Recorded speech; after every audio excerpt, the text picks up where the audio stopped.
moment she realized detectives knew everything. Ain't that crazy though? Can you imagine being in the interrogation room and just lying your ass off and thinking you cooking? Like, you think you low key cooking? Like, oh yeah, I'm low key tricking their ass. And then at the end, they like, nigga, shut the fuck up, nigga.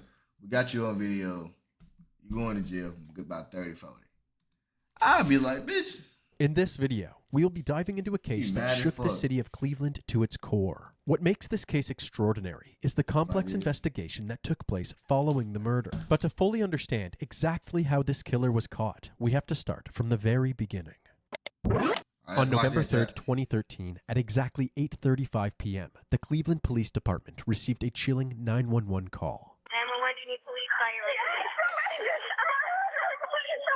I can't hear you. What's going on? He got shot, please!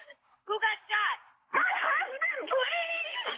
Please! The voice you have been listening to belongs to a 41-year-old woman by the name of Yuloma Curry Walker. Yuloma just discovered her husband clinging to life on the driveway of their Cleveland home. Who shot your husband? Nigga, she don't know. The fuck? Obviously. Hey, the police are coming, ma'am. Please help me. Please help me.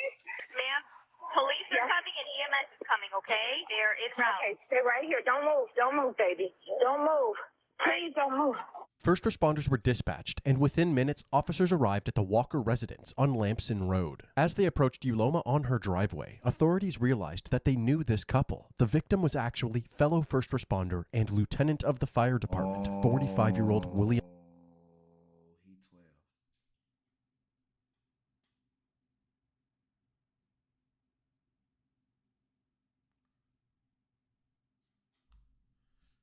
12. Okay, so let's think here. First of all, any crime with a fellow officer, they go work 10 times harder than us all.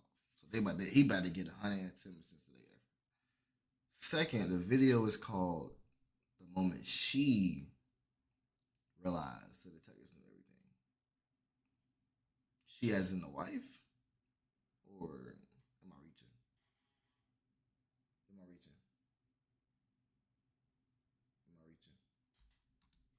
William Walker. Will was covered in blood. He was still breathing, but his condition was critical due to 3 gunshot wounds to the chest. As they were tending to Will, he mentioned something about a man in the backyard, but was unable to coherently complete his sentence. One of the officers quickly checked the backyard, but it was clear of any threats. Detective Thomas Lynch arrived to help with the investigation. He noticed something odd. Will's keys were found still in the side door. If this was a robbery, why didn't the assailant break into Will's home or vehicle using those keys? Aside from the 3 bullets that hit Will, there were several bullets that had struck the side of the house. They also found 4 9mm shell casings scattered around the crime scene. While the investigators collected the evidence, Will was loaded into the ambulance and transported to Metro Health's emergency center. Yuloma was riding shotgun. Once they arrived, the officers took note of Yuloma's appearance. Strangely, she had no blood on her. This lack of blood made it clear that Yuloma failed to provide any first aid assistance to her dying husband, despite being a nurse herself. The officers attempted to speak with her, but they were interrupted by bad news. Will's injuries proved to be fatal, and on November 3rd, 2013, at 11:42 p.m., just 3 hours after the 911 call was placed, Lieutenant William Walker was pronounced dead.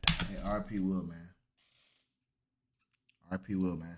45-year-old William Walker was a 15-year veteran with the department. Walker was shot several times in the driveway of his Cleveland home last night. Walker's neighbor tells us she heard 5 shots. And here is what else we have learned. Sources connected to the investigation say Walker had a laceration wound in addition to multiple gunshot wounds in his chest.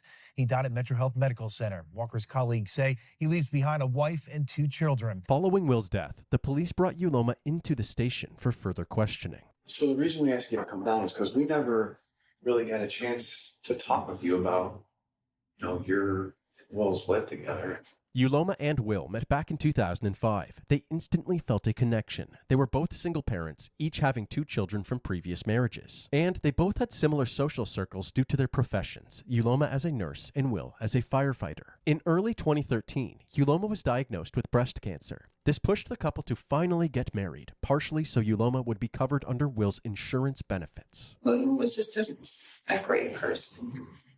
Unbelievable. I'm not going to say he was perfect. but he was my person. I just want to find out what happened. I know this isn't easy. However, can we just go through what happened? On the night of the shooting, the two were packing their belongings for their upcoming move to a new home in Madison, Ohio. Just before 8:30 p.m., Uloma asked Will to get some dinner from a nearby she wanted McDonald's. them benefits. Upon his return, Uloma heard shots fired and Will screaming outside. After running outside and finding Will on the ground, she noticed a suspicious stranger while she was dialing 911. It was one guy. I don't remember what he looked like. And I asked him, what did he want? I don't remember. That's the only person I remember. Was he close to you? Did he approach you? He came in the driveway. Officers instantly had an idea of who this mysterious person may be. Will and Uloma's neighbor was a 27-year-old man named Rex Coleman. Rex had an extensive criminal record and had multiple armed robberies under his belt. Nah, it wasn't a neighbor. I'm telling you right now, it wasn't a neighbor. Off the gate. Yeah. It wasn't a neighbor. We can go ahead and rule that out, chat. Gonna rule that out, chat. It wasn't a neighbor. First of all, she didn't recognize the nigga. You would have recognized your neighbor. Second of all, I'm confused on how this nigga is shooting your husband, but yeah, y'all are able to have a conversation. Like, you saying you heard shots, you came outside, you seen him, you started having that conversation. Like, she said she didn't know him who shot him, but she seen somebody in the driveway though. Like your driveway, you see how big? Look at the house. The house ain't that damn big. Like you can see from the driveway to the porch. She probably could see, like, if that looked like her neighbor though.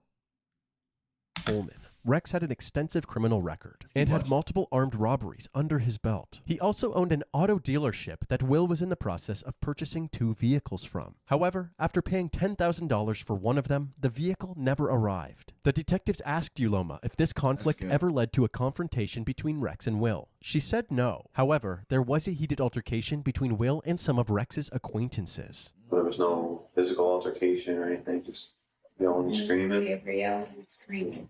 She couldn't remember what this altercation was about, but from that point on, Will always carried a gun whenever he left his home. Something had happened and William had gotten his gun from underneath the bed. He took Pepe outside. As a dog? Mm-hmm. Following this interview, they hunted Rex down and brought him to the station for questioning. He denied any involvement in Will's shooting and provided an alibi, a pizza date with his girlfriend. Told you. Like, it wasn't given. It wasn't given. I'm going to keep it a bean. It just didn't look right.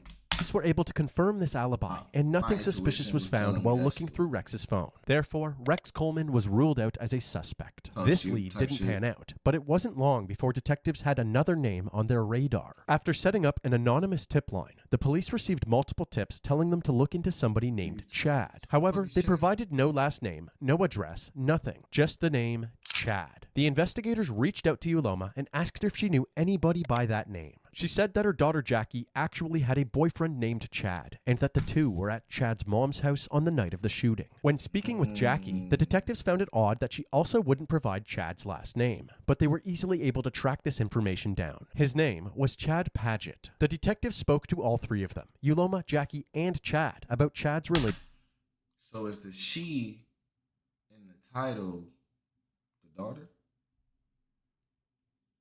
Relationship with Will. They all said essentially the same thing, that Chad and Will got along just fine. However, when asking Will's coworkers about this relationship with Chad, they all said the opposite, that Will thought Chad was a lazy punk that's not good enough for Jackie. These contradictory statements puzzled the detectives. Why were Uloma and Jackie vouching for Chad if he was clearly on Will's bad side? Everything so far was pointing to Chad being involved, but since he and Jackie corroborated each other's alibis, authorities let him go. Soon after interviewing Chad, results came back from the crime lab, and it turns out that there was a latent fingerprint on one of the shell casings. However, this fingerprint didn't match anything in the criminal database, and even if it belonged to Chad, there was no way to know since Chad refused to provide his DNA and fingerprints. Therefore, Chad was placed on the back burner while the investigation continued. In the days following Chad's interview, a vigil was held for Will.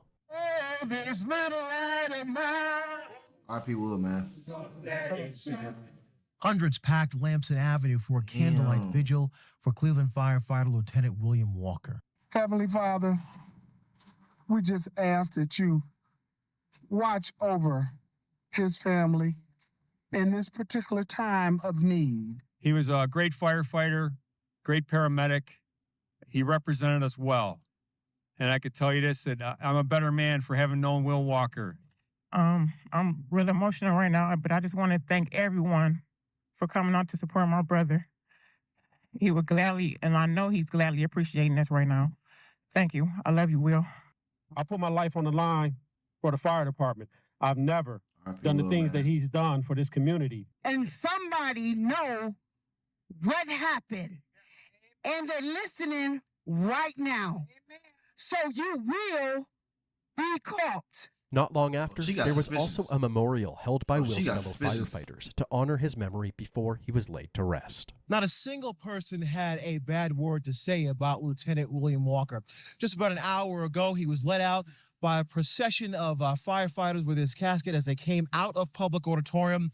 They took the casket into a fire truck where the lights and sirens were going, and they took him off. He was a great family man, real silly. That's what I'm gonna miss about him. He used to make me laugh a lot. We had the same sense of humor. Over the next year, the case slowly went stagnant. Several more leads were looked into, but each of them only led to a dead end. Uncertain of what move to make next, they brought Uloma back in for another interview as a last-ditch effort for new information. Was there anything going on at the time? Was there anything that we should be focusing on? It's a firefighter that do not go let that go. Okay, well that's what we're trying to It's do. not go cold. Hey, was there anything going on with finances? We didn't have a problem.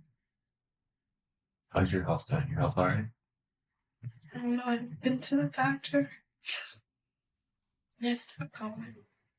The detectives found it very strange that someone diagnosed with late-stage breast cancer hadn't gone into the doctor recently. After this interview, they looked into Uloma's medical records. They determined that she hadn't been to a doctor in over a year. In fact, it turns out that there was zero history of her undergoing chemo or any cancer treatment at all. Authorities quickly realized that her late-stage breast cancer diagnosis was a complete lie. Was motherfucking fake, god damn it. Was motherfucking fake. This mother...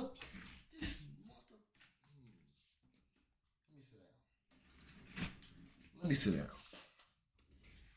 Investigators to dig deeper into Uloma's records, including her financial records, and it turns out that she had amassed a significant amount of debt using a plethora of credit cards. For a moment, the investigators thought that they were onto something big. Perhaps Uloma had faked her diagnosis so that Will would marry her. And once married, she killed Will to collect his life insurance payout, thus solving her crippling financial situation. But they quickly learned that the beneficiary for Will's life insurance wasn't even Uloma, but rather his ex-wife Rita. Uloma didn't receive a dime. Did Uloma think that she would receive that money? Otherwise, why would she kill Will if it wasn't for money? Was Uloma really involved in Will's death after all? Investigators needed more information if they ever wanted to answer these questions. So in December of 2014, the Cuyahoga Police Department and the Cleveland Fire Department offered a $10,000 cash reward in exchange for any... I'm telling you, bro, hey, when it's the law, they not go give up, bro. What year you just say?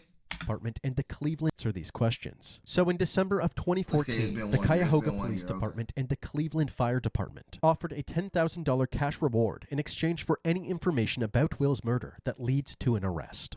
We sincerely hope that someone will step forward and provide some information to solve these senseless crimes. Do some money in there. After notifying the public about the cash reward, a new tip came in from someone named Isaiah. Apparently, Isaiah had been approached by none other than Chad Padgett, who asked if he would carry out a hit in exchange for money. Isaiah denied this offer. With this new information, police now had probable cause for a search warrant of Chad's phone records. They noticed that around the time of the shooting, Chad was constantly communicating with Jackie and another unknown number. Police were able to trace this phone number back to a man named Ryan Doherty. Ryan Doherty was notorious in Lieutenant Walker's neighborhood for his colorful history of robberies and burglaries. In fact, at this point in the investigation, Ryan was serving a 17-year prison sentence for robbing a Family Dollar store and... This nigga already in jail.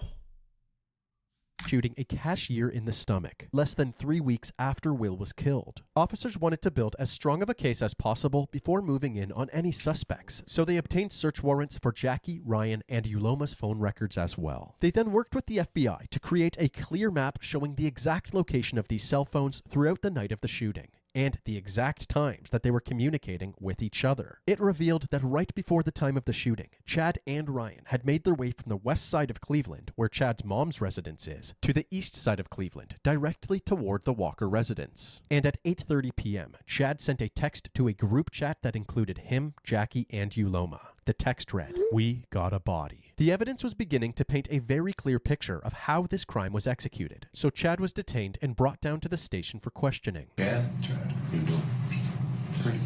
The first thing they do is confront Chad with the cell phone location data. His story immediately changed. Now he says that one of his friends, a person whose identity we will not be sharing, drove him to the Walker residence where Chad had stashed some marijuana. Ryan Doherty tagged along to buy some of this stash from Chad. Where were you when you left? Were you at your house? Your mom's house? So you leave from over there in Denison. You get over to the east side. Tell me what happened. After picking up the goods, Chad and Ryan went outside to make the exchange. Went up on the porch, got my stuff. Showed Ryan what it was. As they walked back to the car, Will pulled into his driveway, parking just out of Chad's view. When Ryan saw this, he suddenly started walking towards the driveway. He came back moments later as if nothing happened. What did Ryan say when you made him? He didn't say nothing. That's the thing. Ryan didn't say nothing at all. Nothing.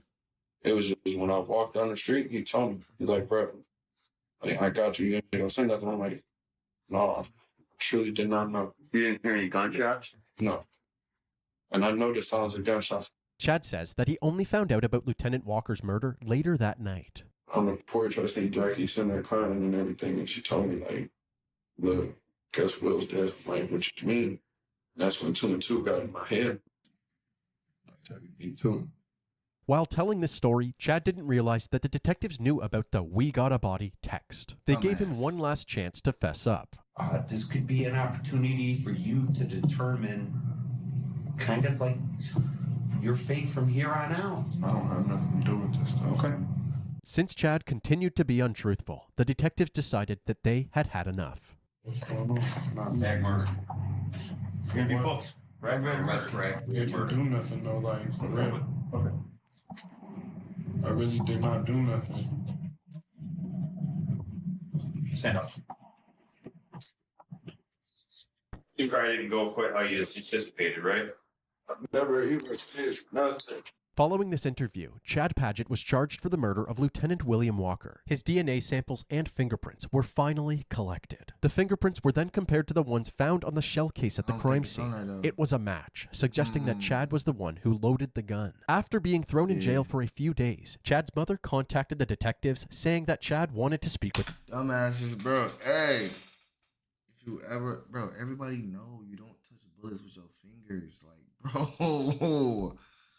Oh my lord, niggas! He grew up in the hood. How the fuck you not know that?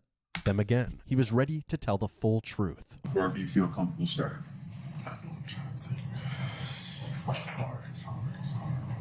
I've been with that girl for 6 years. Non-stop. On and off. Right. We've been cool. I met her mom a bunch of times. She seemed pretty cool. Apparently, Uloma, Chad, and Jackie were all in the car together when Uloma first mentioned the idea of killing Will. One day, thought she would get that money. Dropped off at work, picked her up. She asked me a question. She asked me, did I want to make like $10,000? I said, there. She asked me to, I don't know how to put it. How'd she ask me? She asked me to kill Will. Uloma told them that Will had been physically abusing her, and that the only way out of this abusive relationship was to get rid of him. The man, I was on $10,000, dude. This money was running through my head. Uloma told them that Will had a $100,000 life insurance policy, and that they would get paid once the job is done. I said, I can't do it, but I might know somebody. She said, okay, that's cool. Uloma then gave Chad a $1,000 deposit to search for a person to complete the job. Chad had initially presented the offer to his friend Isaiah, but after he rejected the proposal, he turned to his cousin, 22-year-old Christopher Hine, who was known to be an arms dealer on the streets. Chris then put Chad in contact with Ryan Doherty, who he enlisted to carry out the killing. Okay, all right. I was like, would you be able to do something for some money? He was like, what's up? I asked him, is he able to kill Will for some money? He said yes. You didn't get $10,000, did you? I'm probably going to say altogether about 2,500. And of that $2,500, did Ryan get 500, and I still owe him 100. He was on my back about it. Chad's interview was wrapped up, and Chris and Ryan were immediately tracked down and brought into the station by police. Chris was very forthcoming, telling the detectives the same story that Chad did. I don't think Chris would. Ooh, hold on. And then some. According to Chris, he was originally set to execute the plan in October of 2013, just a month before Will's death. He even went to Will's home on Lamson Road, but lost his nerve and couldn't fire the weapon. That's when he reached out to Ryan to carry out the hit. Wait, But 13, then some. Chris was very forthcoming, telling the detectives the same story that Chad did, and then some. According to Chris, he was originally set to execute the plan in October of 2013, just a month before Will's death. He even went to Will's home on Lamson Road, but lost his nerve and couldn't fire the weapon. That's when he Okay. He really asked this motherfucker right here to do it. His scary ass, when he got to the crib, realized that killing somebody, taking somebody's life in is as easy as he thought it was. And was like, I'm going the fuck home. Then he got him in touch with, reached out to Ryan to carry out the hit, offering him a mere $800 and an assortment of paraphernalia. Ryan was much less cooperative during his interview. The detectives began questioning him, but without hesitation, he denied all of the allegations. The interview ended there as Ryan would not provide any further information. Considering the "we got a body" text in the group chat, it seemed that Jackie was also closely involved in her stepfather's death. The detectives were now ready to speak with her again. Jackie initially claimed that she had no knowledge of the murder plot. However, detectives confronted her with all of the evidence, which prompted her to hop on the confession bandwagon. She opened up and confirmed what Chad and Chris had said, that Uloma claimed she was being abused and was the leader of the operation. Chad was the middleman, Chris was the arms dealer, and Ryan was the shooter. As for the driver, Chad, Chris, and Jackie all said that he was not told the real purpose of the trip and truly believed that they were just going to fetch some marijuana. When Chad and Ryan re-entered the car, they told him to hurry up since they had just robbed someone. Furious, he ordered both men out of his car. They complied and their friend drove off. The two then took the train home, back to the west side of Cleveland to meet up with Jackie and Chris. Jackie also told the detectives that after everything was all said and done, Uloma never actually paid anybody the full amount that they were promised. Jackie was then also taken into custody, so there was only one person left, Uloma. However, there was one problem. Authorities were struggling to find Uloma. Any attempts to reach out to her were met with no response. In an attempt to hunt her down, police reached out to Uloma's inner circle, and apparently a close friend of hers had reason to believe that Uloma had fled the state. She said that several months after the shooting, Uloma had asked her to help store some of her family's belongings. The friend agreed and rented a storage unit for about $800. However, after storing the belongings, Uloma went on a road trip to North Carolina. She never reimbursed the friend and had not been seen since. Police later found out that one of the belongings Uloma left behind was actually Will's car. The most shocking part was that his remains were found in the back seat. After collaborating with North Carolina state law enforcement, in just 3 days, Uloma was located and transported back to Cleveland, Ohio. As soon as she arrived, she was re-interviewed by Cleveland police, and this time there was no holding back. Hey, Uloma. Remember Sandoval? It's been a while. Obviously, you're aware there's been some developments along the way. The whole reason y'all got caught. She the whole reason y'all got caught. She the whole reason. Because her dumb ass told me, I'll stop going to the doctor. Nigga, you was never going.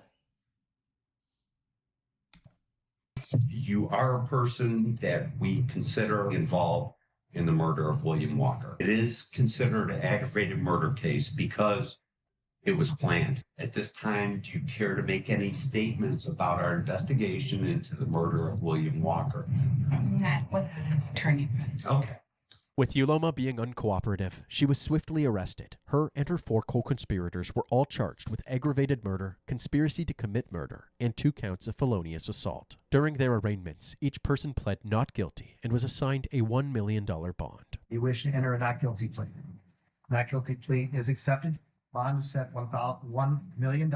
However, leading up to Uloma's trial, her alleged accomplices would all eventually turn against her. Chad, Chris, Ryan, and Jackie all agreed to testify against Uloma for a lesser sentence as part of a plea deal. Uloma's trial officially began in June of 2017. The prosecution's plan was to show that this murder was all about money. They suggested that although Ryan Doherty had ultimately pulled the trigger, Uloma's surmounting money problems is what led her to orchestrate Will's murder. Uloma's defense team would go on to deny the allegations against her. They suggested... I say it's not a whole lot of proof. It's a whole lot of he say, she say, bro. If she get away with this shit, bro. That Uloma was a victim of Will's domestic abuse and that Jackie, in an attempt to protect her mother, had actually cooked up the murder plan. They also argued that the 4 testimonies of those involved in the murder lacked credibility and that they were only pinning this crime on Uloma to lessen their own sentences. On July 7th, 2017, after a 10-day trial, the jury had come to a decision and the verdict was presented to the court. Uloma Curry Walker was found guilty of aggravated murder, conspiracy to commit murder, and both counts of felonious assault. Her sentencing took place about a month later, on August 8, 2017, and she was sentenced to life in prison without the possibility of parole. Chad Padgett's aggravated murder charge was dropped to involuntary manslaughter, and he was sentenced to 28 years in prison. On top of his 17-year sentence from his previous convictions, Ryan Doherty was sentenced to life with the possibility of parole after 23 years. Christopher Hines was sentenced to 18 years in prison. And since Jackie was still a minor at the time of the crime, she was sentenced in juvenile court and spent 1 month locked up at a juvenile detention center before being released. Damn, Jackie got nothing. Jackie got nothing. What the fuck? He got 1 year at juvenile was released.